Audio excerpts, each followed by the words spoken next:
आज हम सब विदाई सम्मान समारोह में उपस्थित हैं। हमारे सबसे लोकप्रिय शिक्षक जो क्लास में आने से पहले अगर कक्षा उनकी न भी हो तब भी चाहते हैं कि प्रत्येक दिन वर्ग में आए, ये उनकी चाहत होती है। सभी शिक्षकों की एक अपनी यूएसपी होती है। मैंने देखा है कि त्रिविक्रम सर का जो यूएसपी है वो कक्षा है, कक्षा लेने की भूख है।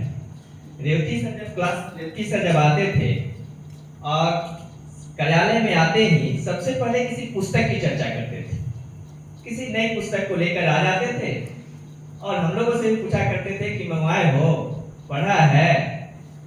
त्रिविक्रम सर जब आते हैं तो सबसे पहले उनका प्रश्न होता है कि क्या मैं वर्ग में जा सकता हूँ, आज आप लोग वर्ग मुझे जाने देंगे।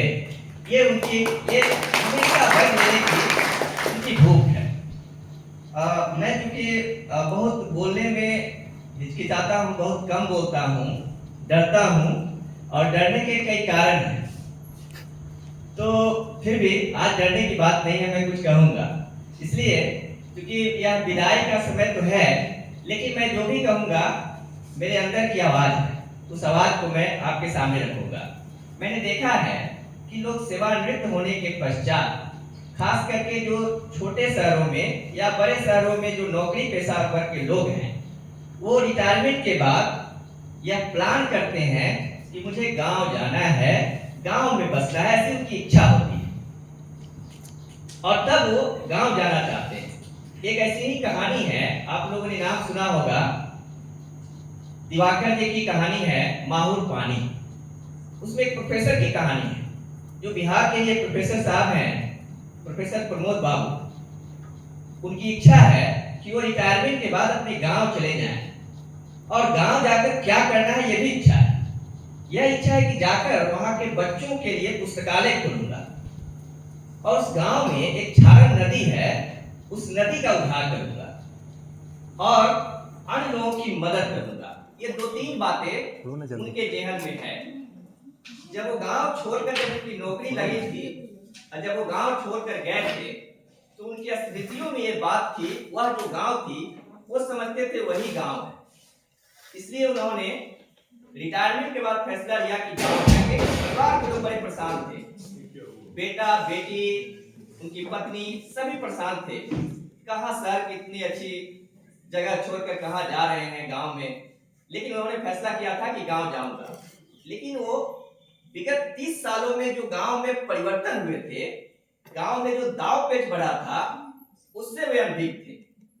इसकी वजह से जब वो जाते हैं तो इस तरह से पचड़े में पड़ जाते हैं उस गांव के राजनीति में, उन्हें बाद में अपना गांव छोड़कर फिर वापस आना पड़ता है। सर त्रिविक्रम सर इस तरह के फैसले शायद नहीं लेंगे, ये इसलिए क्योंकि गांव से लगातार जुड़े हुए, गांव के इस 35 साल के बदलाव को वो अपने सामने वो देख रहे हैं, वो जानते हैं गांव को और शहर को कैसे समेटा जाता है, कैसे सामंजस्य बैठाया जाता है।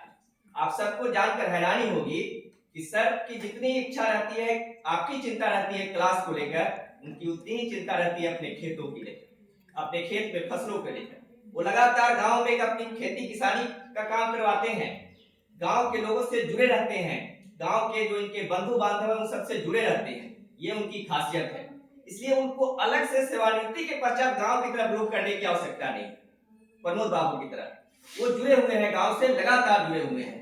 वो अपने आप को इस तरह से उन्होंने स्थापित किया है कि वह गांव, एक पांव उनका गांव में रहता है, दूसरा पांव उनका शहर में रहता है। पारिवारिक जिम्मेवारियां हैं, सभी पारिवारिक जिम्मेवारियों का निर्वहन ठीक से करते हैं। उसके पीछे लक्ष्मी मैडम का भी योगदान है, वो खुद शिक्षिका से सेवानिवृत्त हो चुकी हैं, बड़ा योगदान है उनका। मैडम की चर्चा भी सर करते रहते, उनके योगदान को लेकर परिवार में क्या योगदान है इस बात की वो चर्चा भी करते थे। आप सब जानते हैं कि एक सफल पुरुष के पीछे एक महिला का हाथ होता है और वो महिला आवश्यक नहीं कि वो पत्नी ही हो, लेकिन सर चर्चा करते हैं। लेकिन एक बात कभी कहना नहीं भूलते हैं अपनी माता जी के बारे में, क्योंकि माता जी अभी भी गांव में रहती हैं और दूसरे के हाथ के बनाया हुआ खाना अभी भी नहीं खाती और स्वस्थ है, और उनकी चर्चा सर हमेशा हम लोग से करते हैं।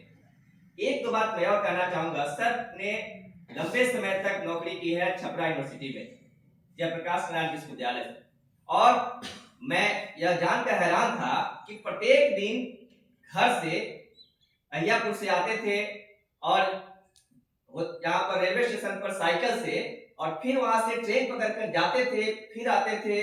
फिर प्रत्येक दिन की यह उनकी 5 बजे सुबह 5 बजे 4:30 बजे की यात्रा शुरू होती थी और फिर रात को वह लौट के आते थे। और अनवरत उन्होंने ऐसा किया। मैं उनको तब से, यहाँ मैं जब विद्यार्थी के रूप में था तो मैंने देखा था साइकिल चलाते हुए। अब मेरे स्मृतियों में कोई प्रोफेसर ऐसे नहीं है जो साइकिल चला के आते जाते। मैं जब बनारस विश्वविद्यालय में पढ़ता था तो मैं वहां जरूर देखता था कुछ शिक्षकों को जो साइकिल से कैंपस में आते जाते थे। बिहार विश्वविद्यालय में मैंने किसी शिक्षक को नहीं देखा है साइकिल से आते जाते हुए, मैंने सबको देखा है। लेकिन साइकिल के बाद बहुत दिनों तक साइकिल से आते जाते एक एकदम साधारण छवि का व्यक्ति हमेशा देश दुनिया के जो नैतिक मूल्यों का पतन हो रहा है उस पर हमेशा चिंता जाहिर करते रहते हैं। हम लोग के बीच जब भी बैठते हैं तो किस तरह से मूल्यों का क्षरण हो रहा है समाज में, देश दुनिया में किस तरह की जो घटनाएं घटित हो रही हैं जो हमें कलंकित करती हैं, जो हमें बार बार अपमानित करती हैं, उसकी चर्चा हम लोग उससे निरंतर करते रहते हैं। मैंने देखा कभी भी वो अपनी व्यक्तिगत बात हमसे साझा नहीं करते। जब वो यहाँ से प्रधानाचार्य बनकर सीतामढ़ी चले गए तो आते थे तो यह जरूर बताते थे कि कॉलेज को किस तरह से हम सजने संवारने में हम अपना समय बिता रहे हैं और किस तरह की चुनौतियां, किस तरह से शिक्षकों की कमी है, किस तरह से शिक्षकेतर कर्मचारियों की कमी है, इसके बावजूद मैं उस काम को किस तरह से अंजाम दे रहा हूं। और सर बहुत कम कहते थे, जो वहां पे जो शिक्षक हैं वो उनकी तारीफ अधिक करते थे। तो चूंकि लाइट भी कट गई है, बहुत कुछ बोलना मुनासिब नहीं है। ना बोलते रहो, कोई सर है, हम सबके बदले सर ही बोलते हैं और सर की बोली में हम सबकी बोली है, इसलिए मैं बहुत कुछ नहीं कहूँगा। सर को बस मैं शुभकामना देना चाहूँगा कि आपकी जो दूसरी पारी जब आप खेलने जा रहे हैं तो ये रचनात्मक हो। आपने जो कुछ भी अब तक किया है उस सबका एक लिखित रूप से कुछ आए हमारे सामने, तो ये बहुत ही अच्छा होगा हमारे लिए और इन विद्यार्थियों के लिए, सबके लिए। आपके जीवन संघर्ष से हम सब सीखते हैं, जानते हैं। आपको सर बहुत बहुत शुभकामना, बहुत बहुत